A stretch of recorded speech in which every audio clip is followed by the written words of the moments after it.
Hello everyone. आज हम लोग नागपुरी के क्लास में समास के बारे में पढ़ेंगे। तो चलिए क्लास स्टार्ट करते हैं।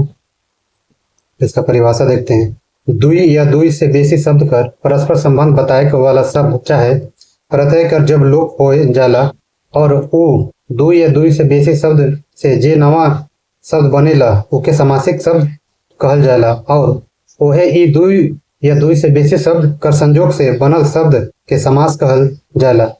मतलब दो या दो से अधिक शब्द कर जुड़ने से कोई नया शब्द बनता है, उसको समास कहते हैं ना। ठीक है, देखिए दुई या दुई से बेसी शब्द कर मेल से जे नवा शब्द बने लौके समास कहल जाला। ठीक है, नागपुरी में समासिक शब्द कर बगरा चलन नख है, मतलब उतना चलन नहीं है। संघे ईसन शब्दों मन बगरा नी भेटाए ना तेउ नागपुरी में आधुनिकता चाहे और दोसर दोसर भाषा मन कर प्रभाव से ईसन शब्द मनक प्रयोग होवेला। मतलब नागपुरी के अलावा और भी भाषाओं के से निकलने वाले शब्द है उसका इस पर प्रभाव पड़ता है ना। नागपुरी में कोनो दोसर वर्ण कर समास नहीं होवे, नागपुरी का समास हिंदी लखे होवेला। ठीक है, ये डॉक्टर शकुंतला मिश्र के अकॉर्डिंग समास का 7 भेद होता है। ठीक है, कौन कौन सा एक बार ओवरऑल देख लेते हैं। तत्पुरुष समास, कर्मधारय समास, द्विगु समास, द्वंद्व समास, अव्ययी भाव समास, नई समास और बहुब्रीहि समास ना। तो वहीं फादर क्या है, फादर शांति नवरंगी के अकॉर्डिंग 5 भेद है ना, जो कि इसमें नई समास नहीं है, बाकी डॉक्टर शकुंतला मिश्र वाला ही है ना। और वहीं पंडित योगेंद्रनाथ तिवारी के व्याकरण में 8 भेद बताया गया समास का, जिसमें से 8वां भेद क्या है, मध्य पद लोपी समास। 8वां इनका मतलब इसमें पंडित जी वाला में 1 ज्यादा हो गया है, वही फादर वाला में 1 कम हो गया। ठीक है, कम कौन सा हुआ, इसमें नई समास कम हुआ और इसमें जुड़ा कौन है, ये मध्य पद लोपी समास। ठीक है, तो चलिए अब एक एक करके इसके भेद को देखते हैं। समास के 7 भेद होते हैं। तो पहला तत्पुरुष समास, इसमें पढ़ते हैं। देखिए तत्पुरुष समास में क्या है, आखिरी पद प्रधान होवेला। असल में तत्पुरुष समास कारक कर क चिन्ह कर लोप हो जाला ना, कारक में जो चिन्ह होता है ना उसका लोप हो जाता है। जैसे देखिए वन मानुष, कड़ बेचवा, लतखोर, वन में रहने वाला मानुष ना, वन मानुष कहते हैं। कड़ बेचवा ना, लतखोर, लात खाने वाला, ये सब है ना। तो डॉक्टर शकुंतला मिश्र का जो पुराना वाला बुक है उसमें इसका भेद भी दिया हुआ ना, 6 भेद। तो 6 भेद कौन कौन है देखिए, वही जो आपका क्या बोलते हैं कारक चिन्ह होता है ना, वही है। कर्म वह हो गया, कर्म तत्पुरुष समास ना। फिर उसके बाद करण हो गया, संप्रदान हो गया, अपदान हो गया, संबंध हो गया, अधिकरण हो गया।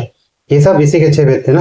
ये नया वाला बुक से मैं पढ़ा रहा हूँ। ठीक है, अब आता है सेकंड कर्मधारय समास। कर्मधारय समास में क्या है, जेकर में पहिल शब्द विशेषण होवे ओके कर्मधारय का समास कहल जाएला। ठीक, पहिल शब्द विशेषण, घोड़ मुहुआ, मुंह कैसा है, घोड़ा के जैसा ना। ललमटिया, माटी कैसा, लाल है। पीसल हरदी, गुड़ा चाउर। ठीक है, ये सब किसका एग्जाम्पल है, कर्मधारय का। ठीक है, अब आते हैं तीसरा नंबर द्विगु समास।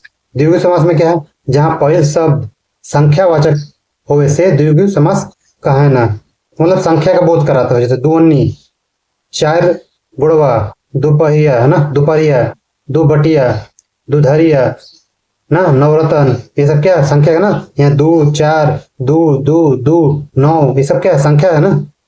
ठीक है, अब आते हैं इसके बाद द्वंद्व समास। द्वंद्व समास में क्या है, द्वंद्व समास माने है जोड़ा, पेयर ना, जोड़ा ना, जेकर में दुई यो पद संज्ञा होवे और बीच का संयोजक लोप होवे ओके द्वंद्व समास कहना ना। कौन सा, माय बाप, मतलब माय और बाप, बाप और बेटी ना, बाप बेटी, भाई बहन, इसको बोलते हैं भाई और बहन बोलते हैं ना। छोरा और छोरी, इसके लिए क्या छोरा छोरी बोलते हैं। बेटी दामाद, दूध भात, दही चिवड़ा, राजा प्रजा, लाओ लश्कर ना, ये सब क्या द्वंद्व समास। यहाँ पे संयोग छूटा है, जैसे माँ और बाप बोलते हैं ना, राजा और प्रजा, यहाँ पे और चीज सब छूटा हुआ है, लोप है इसका। अब आते हैं अव्यय भाव समास। इसमें क्या है, देखिए इसमें क्या अव्यय कर जोग से जो शब्द बनेला वो क्या अव्यय भाव समास कहा जा रहा है। जैसे कौन खान, कौन बटे, उ लाइन, हर घड़ी, क्या है अव्यय भाव ना। अब आते हैं नई समास। नई समास में देख पहला अंश से क्या नकारात्मक भाव प्रकट होता है। नई समास में पहला ही सबसे नकारात्मक भाव, जैसे बेलूरा, बे मतलब क्या लूरा है ना, लूर है लेकिन बेलूरा हो गया। अनसुन ना, अनजान, अनसंहार, अनहोनी, ये सब क्या नकारात्मक शब्द हो गया। ठीक है। अब आता है लास्ट ना बहुब्रीहि समास। इस समास में क्या है, समास में आवल पद के छोड़ के जब कोनो दोसर पदार्थ कर प्रधानता होवे तो ओके बहुब्रीहि समास कहना। मतलब जो शब्द आता है लेकिन वो एक्चुअल में होता नहीं है, कोई और शब्द को इंडिकेट करता है, तो क्या बहुब्रीहि समास कहलाएगा ना। कहे कि मैंने ई समास में समासगत पद में से कोनो मुद नी होय के सब पद कोनो दोसर पद कर विशेषण में होवेला ना। जैसे कनपातर, नीलकंठ, कमल नयन, ये सब का अर्थ बदल जाता है ना। इस तरह समास हम लोग सब कंप्लीट कर लिए हैं। समास के आपके सातों भेद ना। और फादर नौरंगी के कितने भेद बताए थे इन्होंने, तो 5 है ना। और वहीं पंडित योगेंद्र तिवारी जी 8। ठीक है। तो ये क्लास यहीं समाप्त होता है। अब हम लोग एक बार ओवरऑल देख लेते हैं कहाँ तक हम लोग कंप्लीट किए सिलेबस। तो देखिए तो 1 to 5 का है और यहाँ 6 to 8 का है। तो 1 to 5 में आप देखिए 3 लाइन हो गई कंप्लीट। और इसमें देखिए इसमें भी 3 लाइन हो गया, ये सब हो गया कंप्लीट। संज्ञा, सर्वनाम, विशेषण, लिंग, वचन, कारक, क्रिया, काल, वाच्य, वाच्य रचना, वाक्य रचना, उपसर्ग, प्रत्यय, समास, ये तो कंप्लीट कर दिया अब हम लोग। तो इस तरह अब ये कंप्लीट हो गया। अब नेक्स्ट हम लोग क्या पढ़ेंगे, मुहावरा, लोकोक्ति, कहावत, ये सब पढ़ेंगे। ठीक है। मिलते हैं नेक्स्ट वीडियो में, तब तक के लिए धन्यवाद।